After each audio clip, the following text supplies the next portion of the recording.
রাজেশ্বরী সিরিয়ালে আজকে পর্বে দেখা যায় মহারাজ যুদ্ধক্ষেত্রে যুদ্ধ করতে এসে তখন দস্যুদের হাতে এতটা পরিমাণের আঘাতপ্রাপ্ত হয় যে তার মাথা থেকে অনেক রক্ত ঝরে, কিন্তু তিনি তার যতক্ষণ শরীরে নিঃশ্বাস চলছিল ততক্ষণই তাই সেই যুদ্ধক্ষেত্রে যুদ্ধ চালিয়ে যাচ্ছিল। তার পা টলমল করছিল অন্য দিক থেকে। তো এইসব দেখার পর সত্য তার কাছে এসে বলে, মহারাজ আপনি একটু বিশ্রাম নিন, আপনি অনেক আঘাতপ্রাপ্ত হচ্ছে। কিন্তু তিনি তার কোনো কথা না শুনে আবারও দস্যুদের সাথে যুদ্ধ করতে যায়। সত্য এই দৃশ্যখানা দেখেই অবাক হয়ে বলে যে আর তোমাকে বাঁচানো যাবে না রামকান্ত দাদা, তুমি এবার নিজেকে সামলাও, এবার যুদ্ধ বন্ধ করো। আর তখনই একটা আগুনের বিস্ফোরণ এসে সব কিছু ছাড়খাড় করে দেয়। বউরানী, আমি অনেক চেষ্টা করেছিলাম কান্ত দাদাকে বাঁচানোর, কিন্তু কান্ত দাদাকে আমি বাঁচাতে পারিনি। তখনই ভবানী বলে ওঠে, তোমার কান্ত দাদাকে ষড়যন্ত্র করে মারা হয়েছে, আমার স্বামীকে যে ষড়যন্ত্র করে মারেছে আমি তার বিচার করবই। তখনই সত্য বলে ওঠে, অবশ্যই আমিও বুঝতে পেরেছি কান্ত দাদাকে কেউ না কেউ ষড়যন্ত্র করে কিছু না কিছু খাইয়ে দিয়েছিল। বউরানী, আপনাকে এর বিচার করতেই হবে। আমার দাদা ভাই এত তাড়াতাড়ি মরে গেল সেটা আমি মানতেই পারছি না। তখন ইন্দু দিদি বলে, মানুষটাই যখন চলে গেল আর বিচার নিয়ে কি হবে, এবার মানুষটা শেষ কাজ করতে হবে। তখনই ভবানী বলে ওঠে যে মানুষটা চলে গেছে তো কি হয়েছে, আমি তার বিচার করে তার আত্মার শান্তি কামনা করবই যে করেই হোক। আমি তাকে নিজে হাসে শাস্তি দেবো যে আমার স্মৃতির সিঁদুর মুছে দিয়েছে। ঘরে গিয়ে তখন বিধবার থান দেখে ভবানী অনেকটা দুর্বল হয়ে কান্নাকাটি করতে থাকে।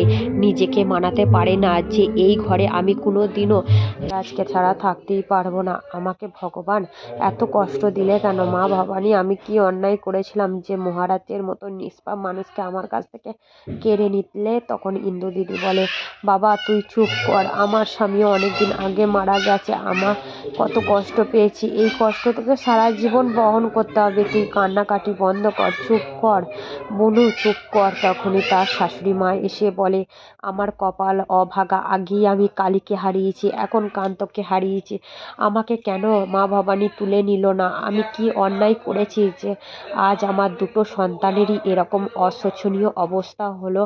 আজ মহারানীর কি অবস্থা আমি দু চোখে তাকিয়ে দেখতে পাচ্ছি না। আমি যখন এখনো মরিনি আর মরবো না, তখন তার বড় বৌমা জড়িয়ে ধরে তাকে সান্ত্বনা দেয় যে মা আপনি চুপ করুন, এতটা উত্তেজিত হবেন না, আপনার শরীর খারাপ করবেন।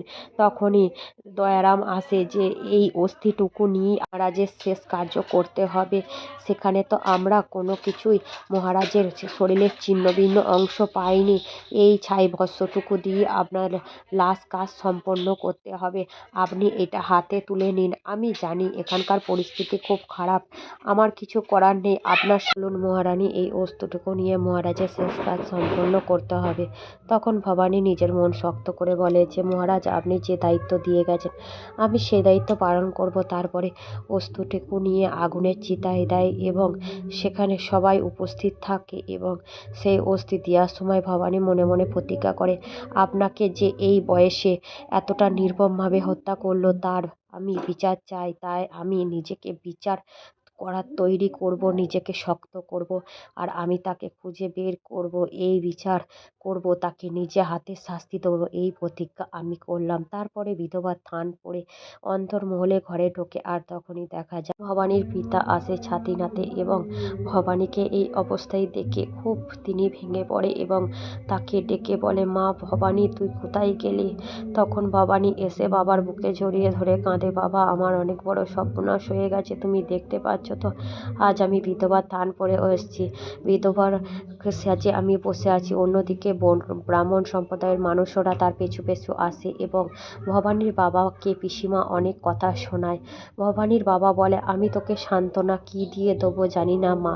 আর পিসিমা বলে, দেখুন আপনার মেয়ে এখন স্বামীকে খেয়েছে, এবার আপনি এই মেয়েকে নিয়ে চলে যান। অন্যদিকে ব্রাহ্মণ সম্প্রদায়ের মানুষেরা বলে, আমরা গ্রামে ঢুকতে দেবো না। তখন পিসি ঠাকুমা বলে ওঠে, আমরাও এই বাড়িতে আর এই মেয়েকে রাখবো না। এই মেয়ে যে অনাসৃষ্টি কাণ্ড কারখানা করে চলে, এই জন্যই তো ওর কপাল পুড়েছে। আজ যাই হোক, ওর কপাল পুড়েছে এই দেখে তো আপনারা খুব খুশি হয়েছে। তখন ইন্দু দিদি বলছে যে আপনি এরকম কথা বলতে পারেন না পিসি ঠাম্মা, বুনুকে কোথাও নিয়ে যাওয়া হবে না, ও রাজবাড়িতেই থাকবে, ও এই বাড়ির বউ। তখন পিসিমা বলে এবার নিজের স্বামীকে খেয়েছে আর কাকে কাকে খাবে, তারপরে এ বাড়ি থেকে বেরোবে।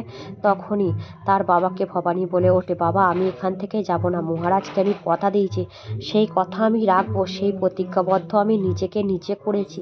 আমাকে এখানে থাকতে হবে, আমাকে নাটোরের সকল মাসিকে রক্ষা করতে হবে, সমস্ত তাদের দেখাশোনা করতে হবে। তুমি আমাকে এখান থেকে জোর করে নিয়ে যেও না বাবা, আমি আমার প্রতিজ্ঞা রাখবো। যখন বলেছে আমি আমার প্রতিজ্ঞা রাখবো, তখন পিসি ঠাকুমা বলে তোমাকে আর কারো প্রতিজ্ঞা রাখতে হবে না। ঠাকুমা বলে এবার তুমি বিদায় হও, নাহলে আমরা সবাই শেষ হয়ে যাব, মরে যাব, সেটা কি তোমার ভালো হবে? যাই হোক, এসব কথা বলার পর ভবানী কাঁদতে কাঁদতে বাবাকে একটা কথাই বলে, বাবা তুমি এখান থেকে চলে যাও, তোমাকে এখানে অপমান ছাড়া আর কিছুই দেবে না, আর আমি এটা চোখের সামনে দেখতে পারবো না।